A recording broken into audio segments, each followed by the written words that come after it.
너 이번 주말에 우리 집에 좀 내려와라. 저요? 이번에는 또 무슨 일로 그러시는데요? 너는 시애미가 내려오라고 하면 그냥 알겠습니다. 하고 내려오면 어디가 덧나니? 왜 그렇게 꼬박꼬박 말대꾸야? 이번 주에 청매실 사다가 매실청이랑 매실장아찌 좀 담그려고 그런다? 왜? 이 늙은 내가 혼자 다 하리? 어머님 그냥 반찬 가게에서 사다 드세요. 그걸 왜 매년 그렇게 하느라고 고생이신지 모르겠어요. 사 먹는 거랑 내가 만든 거랑 같니? 오기 싫으면 오지 마. 그냥 나 혼자 하다가 콱 쓰러져 버리면 그만이니까. 일해서 잘나신 며느리 얻으면 시애미가 고생한다고 하는 건가 보다? 무슨 말씀을 또 그렇게 하세요. 내려갈게요, 내려가. 2주 전에는 쑥 따러 가야 한다고 부르시고 이번에는 또 매실. 주말마다 제가 어머님 일 도와드리느라 쉬는 날이 없어요. 니까짓 게 하면 얼마나 한다고 또 말을 그렇게 하냐? 한 번 할 때 많이 만들어서 다 같이 나눠 먹으면 좀 좋아? 매실 담그기 전에 우리 집 대청소도 한 번 할 생각이니까 토요일 아침 일찍 내려와. 알겠어요. 저는 결혼 5년 차 30대 중반의 여자입니다. 남편과 저는 맞벌이를 하고 있고 사실 정확하게 이야기하자면 제가 월급을 더 많이 받아요. 하지만 돈을 얼마나 버는지가 사람을 평가하는 기준도 아니라 생각하고 남편이 적게 벌어와도 제가 바가지를 긁거나 불만을 가진 적이 한 번도 없습니다. 남편을 만나기 전 20대 후반이 되니까 주변에서 다들 저보고 결혼해야 하는 거 아니냐면서 조건 맞는 남자들을 소개시켜 주더라고요. 저는 그때 결혼을 위해 상품처럼 서로 간의 연봉을 따지고 조건을 보는 것이 옳지 않다고 생각했어요. 나는 남들과 다르게 불꽃이 튈 정도로 사랑하는 사람과 결혼하겠다고 생각했었고 능력이 좀 부족할지라도 저를 최고로 아껴주는 남자를 만나야겠다고 다짐했었죠. 그렇게 만나게 된 지금의 남편은 처음부터 저를 엄청 사랑해주고 아껴줬어요. 그 열정적인 모습이 영원할 것만 같아서 1년 만에 결혼하고 같이 살게 되었는데 연애랑 결혼은 완전히 다른 문제더라고요. 남편은 물론이고 저희 시부모님들까지 뼛속 깊이 저에게 열등감을 갖고 있을 줄은 꿈에도 모르고 있었습니다.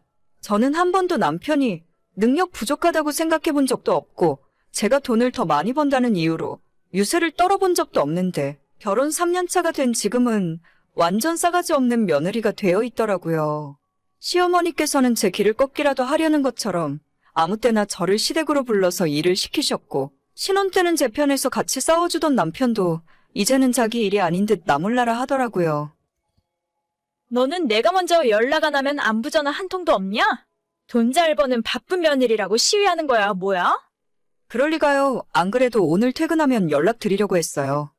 또 거짓말하고 있네. 너 다음 주에 내 생일인 건 알고 있냐? 그럼요. 어머님, 아버님 생신은 다 기억하고 있죠. 뭐 갖고 싶으세요?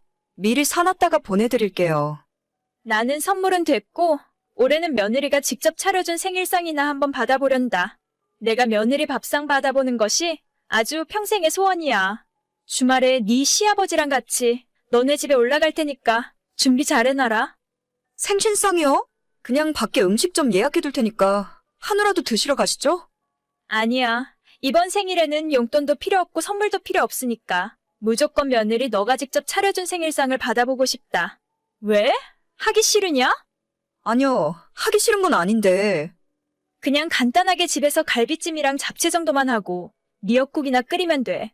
뭘 어렵게 생각하고 있어? 그냥 밖에서 드시지. 저 음식도 잘 못하는 거 아시면서. 잘못하니까 이번 기회에 한번 해보라는 거 아니냐. 아무튼 아주 기대하고 있으니까 제대로 한번 차려봐. 아니 그냥 용돈이나 드리고 밖에서 외식이나 하면 그만이지. 제가 직접 만든 생일상이 대체 왜 받고 싶은 걸까요? 제가 요리라도 잘하는 타입이면 모르겠는데 평소에 저희 부부도 웬만한 반찬들은 반찬 가게에서 다 사다가 먹고 보통 외식을 많이 해요. 아침 7시면 출근하느라 집에서 나가야 하고 저녁에 퇴근하고 돌아오면 씻고 집에서 쉴 시간도 없는데 장보고 요리할 만큼 한가하지 않거든요. 주말에는 보통 남편이랑 같이 외출해서 밖에서 사 먹거나 굳이 집에서 밥을 먹으려면 고기 사다가 구워 먹는 정도가 보통입니다. 다 사다 먹는 반찬에 저는 간단한 찌개나 국 정도 끓이는 것이 고작인데 시어머니 생신상을 차리라고 하니까 너무 스트레스를 받더라고요. 저 시집 오고 나서 제 생일상이나 저를 위한 밥상을 한 번이라도 차려주셨으면 모를까? 왜 며느리라고 못 잡아먹어서 안달인지 모르겠어요. 여보, 다음 주에 어머님 생신인 거 알아? 어머님이 나한테 생일 선물로 뭘 달라고 하시는지 들었어? 뭐? 나는 모르겠는데? 용돈도 필요 없고 선물도 필요 없고 나한테 생일상 차려달라고 하시잖아. 어쩔 거야, 이거. 생일상? 어려울 거 뭐 있나? 대충 미역국이나 끓이고 우리 엄마 좋아하는 갈비찜이나 하면 그만이지. 그럼 당신이 해봐. 뭐라고? 난 당신 엄마 생일상 차리기 싫으니까 당신이 직접 하라고. 어머님이 지금까지 내 생일날에 미역국이라도 끓여준 적 있는 줄 알아? 시댁에 불러서 내려가도 항상 당신 위주로 밥상 차리시지. 나 좋아하는 음식 한 번도 해주신 적 없어. 아니, 아무리 그래도 며느리한테 생일상 받고 싶다는데 그걸 내가 어떻게 해? 그걸 왜 못해? 아무튼 당신이 알아서 해. 나는 죽어도 못하겠으니까. 아 진짜. 그럼 내가 대충 차려볼 테니까 우리 엄마한테는 당신이 차렸다고 해. 괜히 시끄러워지는 거 싫으니까. 그 정도는 해줄 수 있지? 그러던지 난 모르겠다 진짜. 결국 남편이 자기가 장을 봐서 음식을 만들 테니까 저보고 장단만 맞춰달라 부탁하더라고요. 이번 한 번만 비위를 맞춰주면 어머님도 앞으론 조용하실 거라면서 딱 한 번만 그러자길래 저도 그냥 조용히 넘어가기로 했습니다. 남편은 반찬 가게에서 몇 가지 밑반찬을 사왔고 그날의 메인 메뉴인 갈비찜은 동네에서 가장 유명한 한식당에 주문을 해서 포장해 오더라고요. 결국 집에서 직접 만든 거라고는 미역국 하나뿐이었고 집에 있는 예쁜 그릇에 옮겨 담았더니 나름대로 그럴싸해 보였습니다. 하지만 저는 알고 있었죠. 집에서 평생 살림만 했던 시어머니가 남편의 그런 얄팍한 수에 넘어가지 않으리란 걸요. 다른 건 몰라도 갈비찜은 집에서 직접 만든 것과 식당에서 파는 것이 차이가 많이 나는데 어머님이 그걸 몰라볼 리가 없었으니까요. 그러거나 말거나 내가 하는 것도 아니고 될 대로 되라는 심정으로 남편 하는 짓을 지켜보고 있었습니다.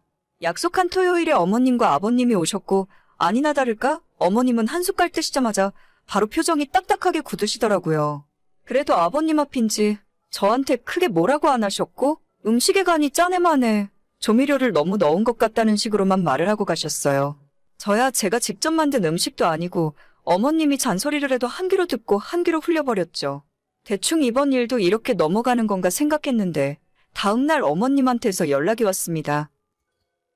야, 너는 내가 바보로 보여?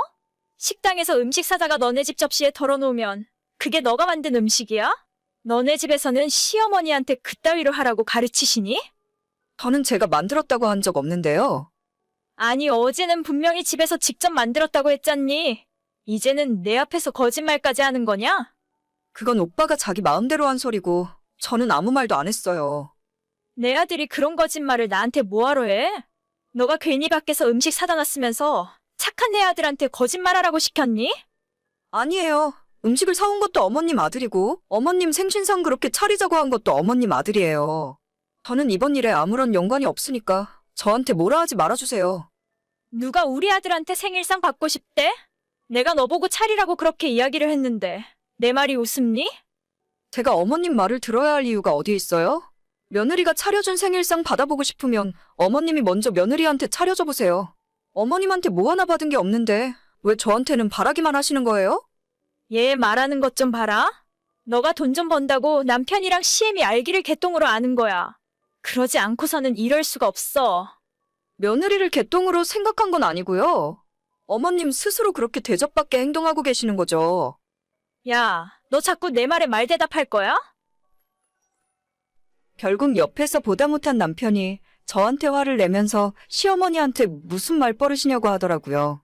어머님은 저 때문에 충격을 받았는지 머리를 싸매고 드러누워 버리셨고 남편은 더 이상 저 같은 여자랑 살기 싫다면서 짐 싸들고 나가버렸어요.